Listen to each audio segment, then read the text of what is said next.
우리 정치에 대해서 비슷한 고민들을 하는 사람들이 모인 거죠. 네. 또 사회운동 하시던 분들도 있고 시민사회 활동 하시던 분들도 있고 한데 분명히 어떤 사회 통합적인 측면에서 그리고 네. 갈등을 관리하고 이해관계를 조정하고 공동체를 좀 이렇게 통합하는데 정치의 역할이 분명히 필요한데 네. 지금 상당 기간 동안 이게 제 기능을 못하고 있으니까 그거에 대해서 성찰을 하고 어떤 방향으로 나아가야 될지 모색을 하고 네. 그런 모임입니다. 그렇죠. 지금 우리가 어디에 있는지 우리의 문제점이 뭔지 알아야 해결책을 찾을 수 있죠. 연대기적으로 네. 시계열적으로 보면은 유권자들 입장에서 봤을 때 87년 체제가 들어오고 박근혜 대통령이 되실 때 처음으로 유권자의 과반수가 과반수를 지지를 한 겁니다. 그러니까 그때 보수 쪽에서 이제 그 당시에 이명박 정부가 나중에 별로 지지도가 높지 않았는데 근데 보수에서 이게 진짜 가치 보수다 박근혜가 이렇게 내놓은 대표 선수였고 네. 그 당시는 이제 보수가 상당 기간 장기 집권을 할 거라고 예상을 했고 국민들의 과반수가 박근혜 후보를 당선시켜 줬는데 결과는 탄핵으로 끝난 거죠. 그 다음에 이제 또 유권자들이 그 박근혜 정부에 실망을 하면서 촛불 집회에 연인원 1,700만이 나왔습니다. 인구의 3분의 1이 나온 거예요. 네. 그래서 문재인 대통령을 당선을 시켰는데 그때는 원래 보수 쪽 성향이 있는 분들도 많이 지지를 했거든요. 그러면서 이제는 좀 편갈라 싸우기가 아니라 통합하는 정치 이런 거를 할 줄 알았는데 문재인 정부 들어서는 뭐 잘하고 못하고를 떠나서 완전히 편가르기로 간 거죠. 그리고 이제 내로남불인에서 또다시 실망을 했고 그러면서 다시 문재인 정부에서 검찰총장을 지낸 그 윤석열 지금 대통령이 공정과 정의를 들고 나오면서 이 유권자들이 다시 한번 지지를 해서 당선을 시켰는데 지금 과연 공정하냐? 과연 문재인 정부 시절에 그런 편가르기나 내로남불이 없어졌냐? 역시 일방적이고 내가 하는 건 다 옳다는 거 아니냐? 유권자들 입장에서 시계열적으로 보면은 여기다 맡기건 저기다 맡기건 도대체 나아지는 게 없는 그런 상황이고 그 다음에 이제 평면적으로 현상적으로 볼 때는 정권이 바뀌는 거에 상관없이 아주 극단적으로 진짜 편가르기를 하고 있죠. 그러니까 정치라는 게 당연히 여러 세력으로 나뉘어서 경쟁하고 또 상대방에 대해서 비판하고 우리 쪽이 잘한다고 얘기하는 건 맞는데 네. 일단 지층을 보면은 이제 민주당 계열에서는 국민의힘 지지자들이나 거기 활동하시는 분들을 친일 기득권 세력이라고 부르잖아요. 네. 토착외구. 이거는 경쟁의 대상이 아니라 어떻게 보면은 몰아내야 될 적입니다. 친일파고 무슨 뭘 하겠어요. 그 다음에 이 또 반대 방향으로는 예전엔 빨갱이라고 부르다가 그게 계속 문제가 되니까 지금 좌파 세력이라고 부르는데 역시 그것도 타협의 대상이 아니죠. 배격해야 되고 몰아내야 되는 겁니다. 그러다 보니까 양쪽으로 갈려서 계속 싸우니 정치라는 게 기본적으로 이해관계를 타협하고 갈등을 조정하는 건데 그것이 전혀 안 되는 겁니다. 그리고 이제 거기서 서로 경쟁해서 정권을 잡는 것만 하다 보니까 지지층만 바라보는 팬덤 정치 현상이 벌어지는 것이고 네. 그 다음에 거기서 반드시 사활을 걸고 이겨야 되니까요. 어떻게 보면 친일파한테 어떻게 질 수가 있어요. 그러니까 우리 편이 잘못한 거나 객관적으로 문제가 있는 것도 덮어줘야 되고 거기에 대해서 비판하는 사람들은 큰 걸 못 보는 거다. 이 수박이나 내부 총질하는 놈들은 지금 저기에 외계인이 쳐들어오는데 내부적으로 싸울 수 있냐. 이러다 보니까 사회가 아주 황폐화되는 거죠. 지금 대한민국 정도 세계 10위권에 있는 국가가 안고 있는 과제라는 것은 대단히 복잡하고 해답을 찾기가 어려운데 다양한 견해가 못 나오는 겁니다. 그리고 이제 유권자들 입장에서도 이건 제 얘기는 아니지만 어떤 평론가의 말에 따르면 예를 들어서 한미동맹이 강화돼야 된다고 생각을 하면서 또 한편으로는 복지가 정말 중요하다고 생각하는 유권자들이 있는데 이런 분들이 선택할 정당이 없는 거예요. 왜냐하면 일단 우리가 하면은 그러니까 이게 진보 쪽 사람들은 보수 정부가 집권했을 때 약간 진보 색채가 있는 우리가 봐도 찬성할 만한 정책이 나와도 반대를 합니다.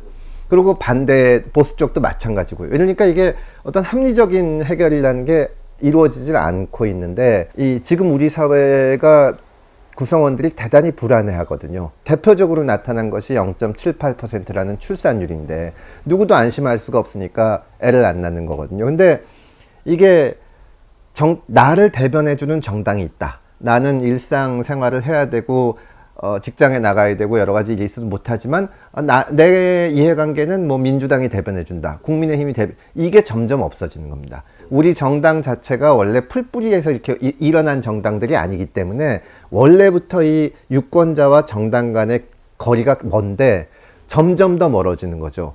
저는 이런 현상이 계속이 되면 많은 분들이 지금 얘기하는 게 일본의 잃어버린 30년이 시작된 문턱에 우리가 서 있다. 지금이 대한민국의 피크 지점이다. 여기서부터 내리막이다. 그 얘기를 하는데 그거보다 더 심한 사태가 올 수도 있다고 봅니다. 진짜 이 불안하고 미래에 대한 희망이 안 보이고 이런 젊은 세대들이 거의 대다수를 차지하고 있는데 여기에 진짜 파퓰리스트가 나타나서 이걸 선동하면은 정말로 우리 사회가 갈갈이 찢겨지거나 이상한 방향으로 갈 수도 있다고 생각을 합니다. 두 가지 방향에서 말씀드릴 수가 있는데요. 정치인들이 점점 느끼는 거죠. 이게 우리한테 편하다. 그러니까 말하자면 어떤 새로운 정책을 내세워서 그거를 구체적으로 구체화하고 사람들한테 설득을 해가지고 끌고 가기는 대단히 어려운데 저쪽이 나쁘다 하긴 쉽거든요. 좀 빨갱인데 혹은 뭐 저 친일파인데 그래서 훨씬 쉽고 우리 측에서 문제가 생기거나 시행착오가 있거나 하더라도 저쪽은 더 하지 않냐 이걸로 되는데 첫 번째로는 그게 공멸할 가능성이 있습니다. 예전에는 그래도 저쪽보단 이쪽이 낫지 않은 생각들을 유권자가 가졌는데 저는 뭐 우리나라 정치 지도자 중에 뭐 이런저런 사람들을 파퓰리스트니 뭐니 하는 평가들이 있기는 하지만 진짜 파퓰리스트가 우리나라에 안 나타났다고 봅니다. 근데 정말로 그거를 휘어잡을 수 있는 파퓰리스트가 나타나서 유권자들을 끌고 가면 이 적대적 공생관계에 안주해 있던 지금 정치권에 있는 사람들이 한꺼번에 망할 수도 있다고 봐요. 그러니까 좋은 방향으로 못 가고 아주 나쁜 방향으로 가는 거죠. 저는 그러니까 이게 지금 저희가 신당을 만들어서 뭔가 잘해보자고 하는 건데 아주 그 대중을 잘 다루고 감각이 뛰어난 파퓰리스트가 나타나면 정말로 이상한 방향에 될 수 있다고 보고 유권자들이 그 정치인들한테 시계열적으로 여러 가지 경험을 하면서 여기도 해보고 저기도 해보고 하면서 이제는 좀 그게 약해졌어요. 과거에는 뭐냐 하면 뭐 신당 움직임이 있든 혹은 뭐 다른 움직임이 있으면 좋긴 좋은데 일단은 제일 중요한 거는 국민의힘을 꺾는 거다. 혹은 민주당의 재집권을 막는 거다. 그게 되고 나서 뭐 좋은 움직임이 있으면 좋은데 근데 지금은 그게 없어졌습니다. 신당에 대해서 얘기가 많이 나오면 가능성에 대해서는 많은 사람들이 이렇게 저렇게 얘기를 해요. 이게 되겠냐 뭐 안 되겠냐. 근데 만약에 된다면 이게 좋을 것이냐 거기에 대해서는 거의 이론이 없습니다. 그러니까 과거 생각하면 국민의힘 지지하시는 분들은 일단 우리가 150석 정도 해놓고 150석 넘게 해놓고 그 다음에 뭐 옳은 소리 하는 사람들 한 30명 있으면 좋지 않겠냐. 민주당 더 망하고. 근데 만약에 이 사람들 때문에 우리가 과반수가 안 되면 그건 못 참겠다. 이게 제일 강했거든요. 네. 민주당도 민주당 지지층들이 옛날에 그게 정의당 딜레마로 많이 나타나는데 민주당 지지층 중에 상당수는 정의당을 더 선호하는 면이 있습니다. 저기가 우리가 더 가야 될 건데 다만 정의당 찍다가 국민의힘이 되는 건 우리가 못 참지. 우리가 과반수 된 다음에 그러니까 다음 기회에 이렇게 했는데 지금 유권자들은 그게 없어요. 지금 유권자들은 그 보수층을 만나보든 혹은 민주당을 만나보든 양측이 그러니까 자기가 지지하는 쪽이 과반수가 안 되더라도 한 몇십 석 정도 진짜 새로운 세력이 나타나서 이게 양쪽 다 좀 제대로 했으면 좋겠다. 그게 굉장히 강합니다. 저는 그게 그러니까 말하자면 신당이 30석을 했다. 그리고 나머지 두 당이 한 130 몇 석쯤 했다. 그때 민주당이 조금 더 많냐, 국민의힘이 뭐 몇 석 많냐에 대해서 크게 연연하지 않는다고 봅니다, 지금. 가능성과 희망을 바라보고 하는 거는 아니고요. 네. 이게 지금 그런 객관적인 조건이 없이 여전히 유권자들이 무슨 말이냐, 쟤네가 하는 거, 이게 막 이렇게 갈라져 싸우더라도 누군가는 준비를 해야 되거든요. 근데 그러면은 뭐 이번에 어렵더라도 다음에 하고 그렇게 가지 않으면 아까 말씀드린 것처럼 정말로 이 정신적인 내전 상태가 심해지면 무슨 일이 생길지 모르는데 네.